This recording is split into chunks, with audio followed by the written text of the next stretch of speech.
તો હવે તમામ ખેડૂત મિત્રો છે તે સાવધાન થઈ જાવ, કારણ કે સુપ્રીમ કોર્ટનો એક મોટો ચુકાદો આવ્યો છે। જી હા દોસ્તો, ખેડૂતો માટે આવ્યા સૌથી મોટો નિર્ણય। હવે માત્ર કબજો બતાવીને તમે એને નહીં કરી શકો। જી હા દોસ્તો, સુપ્રીમ કોર્ટે આપ્યો છે એવો આદેશ ઘણા લોકોનો પ્લાન છે તે હવે ફસાઈ શકે છે અને સાચા ખેડૂતોને મળશે મોટી રાહત। તો આખો મામલો શું છે દોસ્તો? કલેક્ટરની સત્તા હવે કેટલી વધી ગઈ અને સામાન્ય માણસને હવે શું ધ્યાન રાખવું પડશે? આજે જ આ વિડીયોમાં તમે બધું સરળ ભાષામાં સમજાવીશ, એટલે વિડીયોને અંત સુધી દોસ્તો જોતા રહો। હેલો ખેડૂત મિત્રો, તમે સૌ જોઈ રહ્યા છો ખેડૂત ઓનલાઈન પોઈન્ટ યુટ્યુબ ચેનલ। અહીં તમને ખેડૂતોને લગતી અને જમીન સંબંધિત તમામ માહિતી છે તે સંપૂર્ણ અને સચોટ અપડેટ છે તે તમને આ ચેનલના માધ્યમથી મળતી રહેશે। તો વિડીયોને શરૂ કરતા પહેલા દોસ્તો, જે કોઈ પણ લોકો નવા છે તે ફટાફટ અમારી ચેનલને સબસ્ક્રાઇબ કરી દે અને બાજુમાં આપેલા બેલ આઇકનને પણ પ્રેસ કરી દે, જેના લીધે આવી જ મહત્વની અપડેટ તેમને મળતી રહે। તો દોસ્તો, આપ સૌને જણાવી દઈએ ખાસ અને મહત્વપૂર્ણ અપડેટ કે સુપ્રીમ કોર્ટે મોટો ચુકાદો આપ્યો છે, જેમાં મિત્રો અમદાવાદની ઘાટલોડિયા જમીન કેસ સુપ્રીમ કોર્ટે એક ઐતિહાસિક ચુકાદો છે તે આપ્યો છે। આ ચુકાદા પછી હવે એને પ્રક્રિયામાં મોટો ફેરફાર છે તે હવેથી જોવા મળશે। અત્યાર સુધી શું થતું હતું દોસ્તો, કે ઘણા કેસોમાં માત્ર કબજો બતાવીને અથવા તો 7/12માં નામ બતાવીને લોકો જમીન છે તેની નોન એગ્રીકલ્ચર એટલે કે બિનખેતીની કામગીરી છે તે કરાવી લેતા હતા। કલેક્ટર મુખ્યત્વે એટલું જ જોતા હતા કે જમીન પર કોનો કબજો છે, પરંતુ હવે સુપ્રીમ કોર્ટે સ્પષ્ટ કહી દીધું છે કે તમારે જમીન ઉપર આ બધી વસ્તુ પણ જોવાની રહેશે। તો કઈ વસ્તુ દોસ્તો? તો માત્ર કબજો પૂરતો નથી। બીજી વસ્તુ, જમીનની મૂળ માલિકી। જમીન પહેલેથી કે છેલ્લે સુધી મૂળ માલિકથી કે અત્યાર સુધી ચાલી આવે છે કે કેમ? ટાઇટલ ક્લિયરન્સ એટલે કે જમીન ટાઇટલ ક્લિયર છે કે નહીં?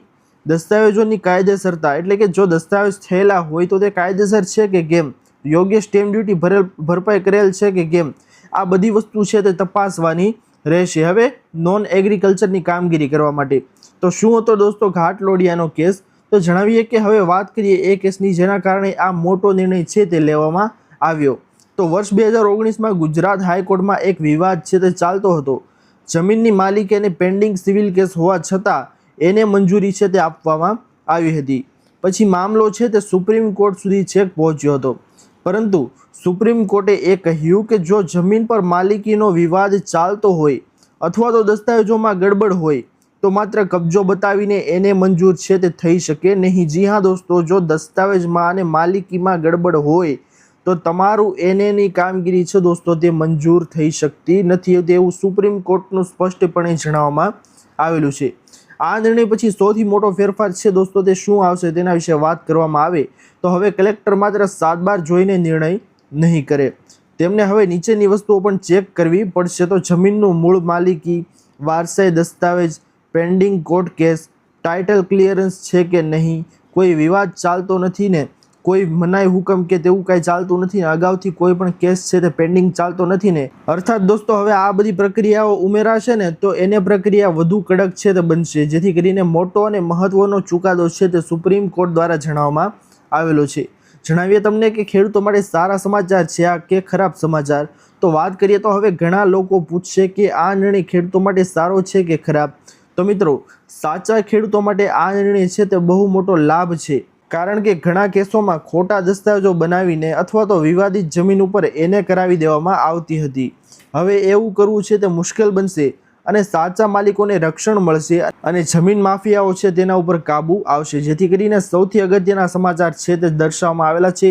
સાથે આ ચુકાદાના 3 મોટા ફાયદા છે તેના વિશે પણ વાત કરી લઈએ। તો ચાલો હવે જાણીએ 3 મોટા ફાયદા ગયા। તો જમીન કૌભાંડમાં ઘટાડો થશે, ખોટા દસ્તાવેજો દ્વારા જમીન એને કરાવવાની ઘટનાઓ છે તે ઘટશે।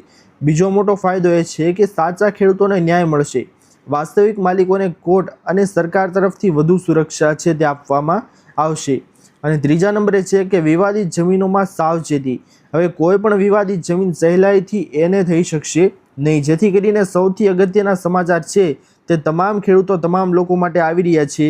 ખેડૂતોએ હવે શું ધ્યાન રાખવાનું રહેશે તે પણ વાત કરવામાં આવી છે કે જો તમારી જમીન છે અને ભવિષ્યમાં એને કરાવવાની યોજના હોય તો અત્યારથી જ તમારે બધી માહિતીઓ છે, બધા પ્રૂફ છે તે સચોટ રાખવા જરૂરી છે, જેમાં બધા દસ્તાવેજો તમારે હોય તો સચોટ રાખવા જરૂરી છે।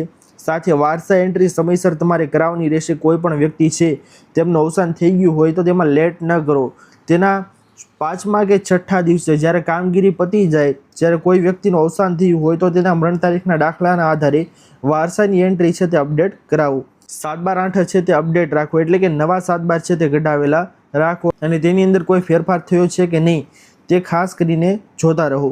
ત્યારબાદ કોઈ કોર્ટ કેસ છે તે પેન્ડિંગ પહેલેથી જ પડેલો હોય તો તેનો ઉકેલ લાવો. ત્યારબાદ ટાઇટલ ક્લિયરન્સ ચેક કરાવો, નહીંતર ભવિષ્યમાં તમારે મુશ્કેલી પડી શકે છે. આ તમામ બાબતો છે દોસ્તો જે અહીંયા દર્શાવવામાં આવેલી છે, આ તમામ બાબતો છે તે તમારે ચેક કરાવવી ખૂબ જ જરૂરી છે. ભવિષ્યમાં જો તમે એને કરાવવાની યોજના છે તે બનાવી રહ્યા છો તો ખેડૂત મિત્રો, સુપ્રીમ કોર્ટનો આ નિર્ણય હવે ગુજરાત સહિત આખા દેશમાં જમીન સંબંધિત કેસોમાં મોટી અસર પાડશે. તમને શું લાગે છે, આ નિર્ણય સાચા ખેડૂતો માટે ફાયદાકારક છે કે મુશ્કેલી વધારશે?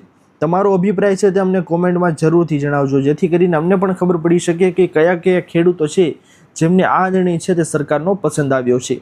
દોસ્તો, આશા કરું છું કે આપ સૌને આજની આ મહત્વની માહિતી છે તે પસંદ આવી હશે. જો પસંદ આવી હોય દોસ્તો તો વિડીયોને લાઇક કરવાનું ભૂલતા નહીં. ચેનલ પર નવા આવ્યા હો તો અમારી યુટ્યુબ ચેનલ ખેડૂત ઓનલાઈન પોઈન્ટને સબસ્ક્રાઇબ કરી અને બાજુમાં આપેલા બેલ આઇકનને પણ પ્રેસ કરી દેજો, જેના લીધે આવી જ મહત્વની માહિતી આપ સૌને આ યુટ્યુબ ચેનલના માધ્યમથી મળતી રહે. દોસ્તો, મળી આવ્યા પછીના વિડીયોમાં, ત્યાર સુધી જય હિન્દ, વંદે માતરમ.